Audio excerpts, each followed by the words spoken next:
O contexto da pandemia nos trouxe alguns desafios com relação ao cinema e principalmente no que tange ao futuro do cinema e as diferenças para aquilo que nós conhecemos hoje. Os serviços de streaming conseguiram, no contexto atual, num contexto de crise, massificar os seus meios de produção e os seus meios de assimilação, ou seja, conseguir de fato se tornar o espaço, o meio pelo qual a arte audiovisual é assimilada em massa. Nesse contexto, acredito eu que, na verdade, o caminho pelo qual os TVs de streaming encontraram nesse sistema de crise em que estamos vivendo, na verdade, foi só uma antecipação do que o que já vinha acontecendo. Na verdade, a gente já vinha vendo um número de salas de cinema diminuindo, sobretudo pelo aumento do preço, aumento do valor de custo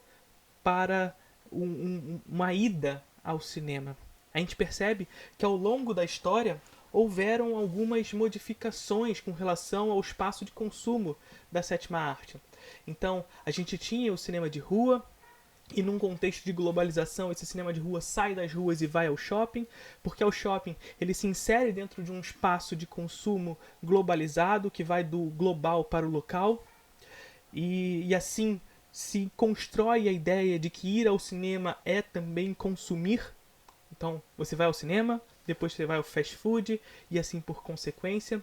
E nesse momento a gente vê um caminho em direção aos cyberespaços. Então, a gente sai do contexto dos espaços físicos, especialmente um espaço de globalização localizado em um meio material, que são os shopping centers, e direciona esse espaço global para dentro da sua casa, dentro do conforto do seu lar.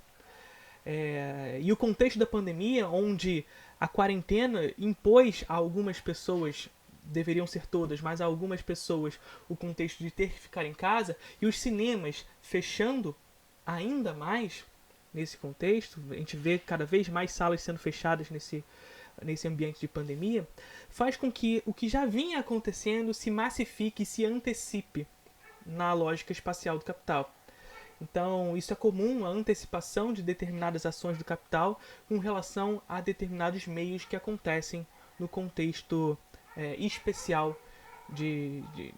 circulação. Agora, se vai voltar a ser como antes, acredito que não. Acredito que nós voltaremos sim a ter acesso às salas de cinema, mas as salas de cinema, tal como víamos antes, com um domínio completo do mercado, acho que isso já se torna coisa do passado na medida em que a pandemia antecipou determinados processos. A sala de cinema vai voltar ainda com força porque ela oferece uma experiência e uma experiência diferente do que o streaming oferece, mas ainda assim os valores, os preços e o conforto do lar também pesa em razão dos serviços de streaming.